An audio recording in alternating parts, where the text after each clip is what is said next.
നമസ്കാരം, ഭാരത് ലൈവിലേക്ക് സ്വാഗതം. നേരിൽ നിന്ന് കാസർഗോഡ് മണ്ഡലത്തിലെ ഏറ്റവും പുതിയ രാഷ്ട്രീയ സ്ഥിതിഗതികളാണ് വിലയിരുത്തുന്നത്, പരിശോധിക്കുന്നത്. എനിക്കൊപ്പമുള്ളത് രാഷ്ട്രീയ നിരീക്ഷകൻ ഫക്രുദ്ദീൻ അലിയാണ്. 3 പതിറ്റാണ്ടോളം ഇടതുപക്ഷത്തോടൊപ്പം ഉറച്ചു നിന്ന മണ്ഡലമാണ് കാസർഗോഡ്.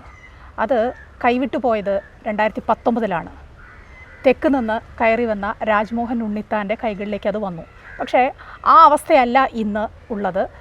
എന്തായിരിക്കും ഇത്തവണത്തെ ഒരു ഫലം? അത് ആവർത്തിക്കുമോ? 2019 ആവർത്തിക്കുമോ? അതോ ഇടതുപക്ഷം വളരെയധികം ശ്രമിക്കുന്നുണ്ട് തിരിച്ചുപിടിക്കാൻ വേണ്ടി, ഇടതുപക്ഷത്തിന് തിരിച്ചുപിടിക്കാനാവുമോ? LDF ജയിക്കും. കഴിഞ്ഞ അതൊരു ബേസിക്കലി നിങ്ങൾ പറഞ്ഞ പോലെ ഒരു LDF CPM മണ്ഡലമാണ്. അവിടെ നിങ്ങൾ എടുത്തു നോക്കിക്കഴിഞ്ഞാൽ ആദ്യത്തെ അവർ കർണാടകയായിട്ട് ചേർന്ന് നിൽക്കുന്ന 2 മണ്ഡലങ്ങളുണ്ട്, മഞ്ചേശ്വരം, കാസർഗോഡ്. ഇവിടെയാണ് UDF കുറച്ചെങ്കിലും മേൽക്കൈയുള്ളത്.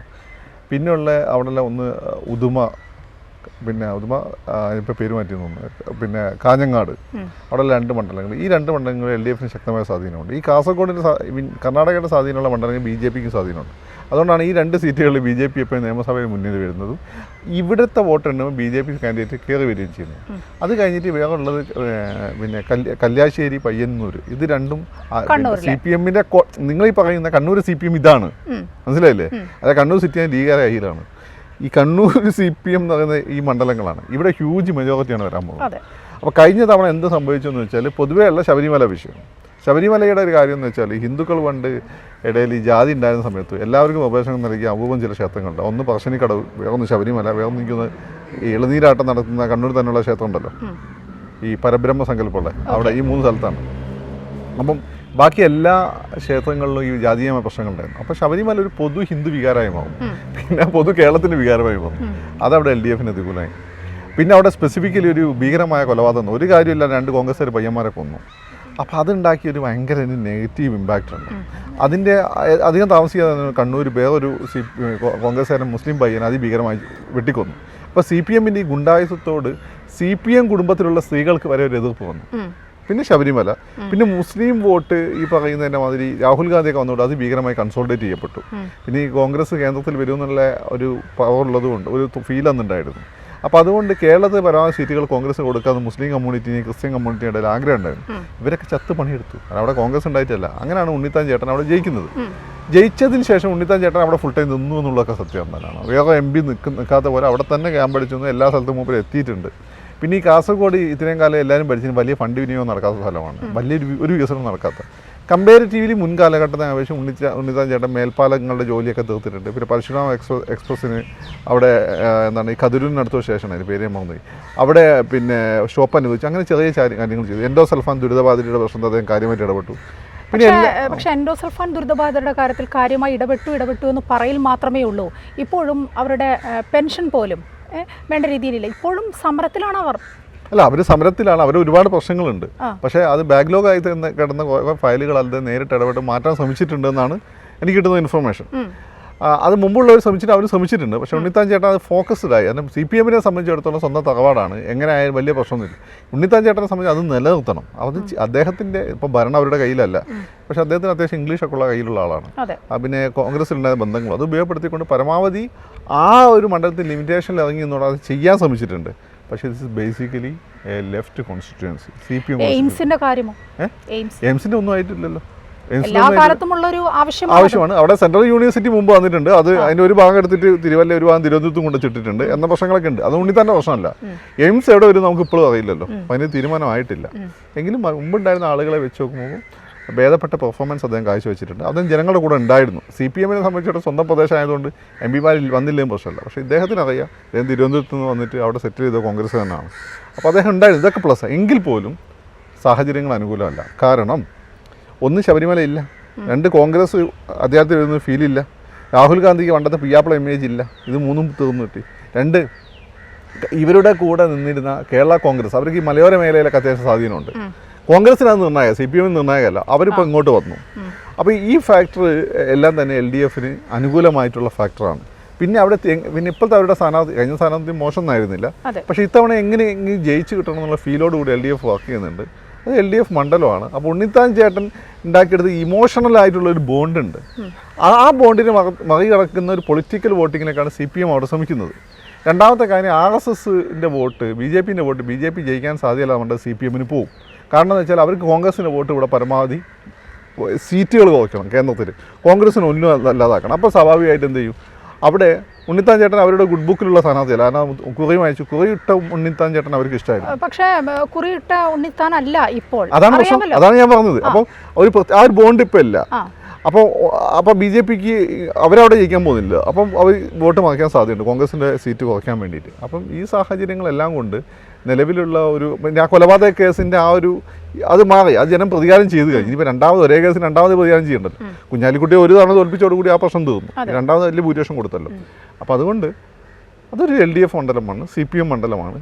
അത് അന്നത്തെ പ്രത്യേക സാഹചര്യത്തിൽ ഉണ്ണിത്താൻ ചേട്ടൻ ജയിച്ചാണ്. ഉണ്ണിത്താൻ ചേട്ടൻ ഒരു MP എന്ന രീതി അവിടെ ഇതുവരെ വന്ന എല്ലാ MPമാരെക്കാളും ഭേദമായിരുന്നു. പക്ഷേ after all politics matters in Malabar. അപ്പോൾ അതുകൊണ്ട് അത് LDFന് ഈ പറഞ്ഞ സാഹചര്യം BJP ഒരുപക്ഷെ വോട്ട് ലീഗിന് സത്യത്തിൽ 10 സീറ്റ് കുറവാണ് ഇവിടെ UDF നീങ്ങുന്നതെങ്കിൽ LDFിലേക്ക് പോകാൻ എളുപ്പമായി. കാരണം ലീഗും പണ്ടത്തെ പോലെ സജീവമല്ല, ഈ മറ്റു സ്ഥലങ്ങളും സജീവമല്ല. ഇപ്പോൾ അവിടെ ഒരു കൃത്യമായ സാഹചര്യം കൊണ്ട് അവർ സജീവമാണെന്ന് എനിക്കറിയില്ല.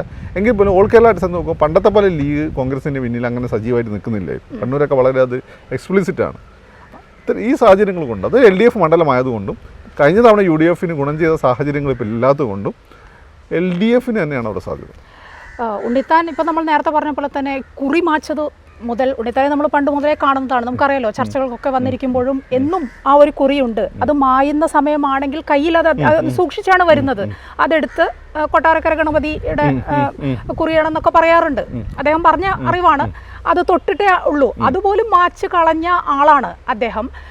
പക്ഷേ അവിടുത്തെ ആളുകൾക്കൊപ്പം നിൽക്കുന്നുണ്ട്. എന്നിരുന്നാൽ പോലും ഈ MV ബാലകൃഷ്ണൻ 6 വർഷക്കാലമായി അവരുടെ ജില്ലാ സെക്രട്ടറിയാണ്. ഒപ്പം ആളുകൾക്കൊപ്പമായ അദ്ദേഹവുമുണ്ട്.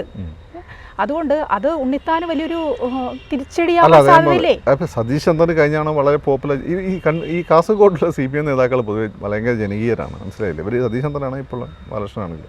പക്ഷേ ഇതിൻ്റെ കാര്യം എന്ന് വെച്ചാൽ കഴിഞ്ഞ തവണ ഒരുപാട് നെഗറ്റീവ്സ് വന്നു, ഇത്തവണ നെഗറ്റീവ്സ് ഇല്ല. അപ്പോൾ ഉണ്ണിത്താൻ ചേട്ടൻ തന്നെ ഇദ്ദേഹം ജനകീയനാണ്. കോൺഗ്രസ്സുകാർക്കുള്ള ഒരു ജനകീയരാണെന്ന് വെച്ചാൽ കോൺഗ്രസ്സുകാരും ബീറ്റ് ചെയ്യാൻ മറ്റാർക്കും പറ്റില്ല. അവർ ഈ നമ്മളെ തോളിലൊക്കെ ആയിട്ട് അടുക്കളയിലേക്ക് ഉണ്ണിത്താൻ ചേട്ടൻ അതിന് വിദഗ്ധനാണ്. ഒരു ഭാഗത്ത് അങ്ങേര് ഈ അസുരഭാവമുള്ള തീവ്ര എന്താ പറയുക പെട്ടെന്ന് ദേഷ്യമൊക്കെ പിടിക്കുന്ന ഒരാളാണ്. പക്ഷെ അപ്പുറത്ത് വളരെ സ്നേഹനിധിയായ മനുഷ്യനാണ്. പേഴ്സണൽ ലൈഫിൽ നിങ്ങൾ പലരും പറഞ്ഞ പോലല്ല, നല്ല ഇൻറ്റഗ്രിറ്റി, എനിക്ക് പേഴ്സണലായിട്ട് അറിയുന്നതാണ്, നല്ല ഇൻറ്റഗ്രിറ്റി ഉള്ള മനുഷ്യനാണ്. പിന്നെ കുറി മയച്ചത് അതേപോലെ മയക്കുന്ന അയച്ചതല്ല, എന്തോ കെമിക്കൽ റിയാക്ഷൻ്റെ പ്രോബ്ലം ഉള്ളതുകൊണ്ട് അത് വേണ്ടാന്ന് വെച്ചാൽ ഞാനത് അല്ലാന്നൊന്നും പറയുന്നില്ല. കാരണം അത് ചിലപ്പോൾ അതുമായിരിക്കാം, നമുക്കറിയില്ലല്ലോ. ദൈവമായിട്ട് ബന്ധപ്പെട്ട കാര്യം, അത് ദൈവം ഉണ്ടാകുന്ന ഒരു പണി ഞാൻ ചെയ്യില്ല. ചിലപ്പോൾ അത് ശരിയായിരിക്കാം. പക്ഷേ ഈ കുറി മാറ്റിയത്, ഈ കുറി അപ്രത്യക്ഷമായത് ആളുകളുടെ കൺഫ്യൂഷൻ ഉണ്ടാക്കിയിട്ടുണ്ട്. അതൊരു പക്ഷേ അദ്ദേഹത്തിന് നെഗറ്റീവായി എന്ന് വരാം. പക്ഷേ അത് അദ്ദേഹം പറയുന്ന ആ റീസൺ ഞാനില്ല എന്ന് പറയുന്നില്ല. കാരണം ഞാൻ നല്ല ദൈവവിശ്വാസി, ചിലപ്പോൾ ഉള്ളതായിരിക്കാം. കാരണം അദ്ദേഹം എനിക്കത് പേഴ്സണലി ഇപ്പോഴും നല്ല ഹിന്ദുമത വിശ്വാസിയാണ്, അക്കാര്യത്തൊന്നും ഒരു സംശയമില്ല. മറ്റൊന്ന് BJPയുടെ കാര്യമാണ്. BJPക്ക് ഏറെ പ്രതീക്ഷയുള്ളൊരു മണ്ഡലമാണ് എല്ലാ കാലത്തും കാസർഗോഡ്, അല്ലേ?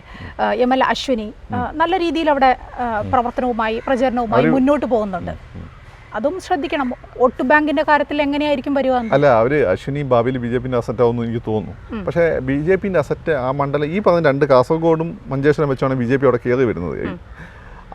ഈ മണ്ഡലങ്ങൾ കഴിഞ്ഞാൽ വലിയൊരു സ്വാധീനം കണ്ണൂർ മണ്ഡലങ്ങളൊന്നും അവർക്കില്ല. പക്ഷെ നാളെ CPMന് ഒരു തട്ടുകേട് സംഭവിച്ചു കഴിഞ്ഞാൽ CPMന് കൂടുതൽ ഹിന്ദു വോട്ടുകൾ BJPയിലേക്ക് കൺസോളിഡേറ്റ് ചെയ്യാൻ സാധിക്കും. അപ്പോഴാണ് അവിടെ BJP അങ്ങനെ ഒരു ഇമ്പോർട്ടൻസ് ഉള്ളൂ. പക്ഷേ കർണാടകയുടെ ഒരു സ്വാധീനം, മംഗലാപുരത്തിൻ്റെ ഒരു സ്വാധീനം, മംഗലാപുരം കമ്മ്യൂണലി സെൻസിറ്റീവ് ഏരിയയാണ്.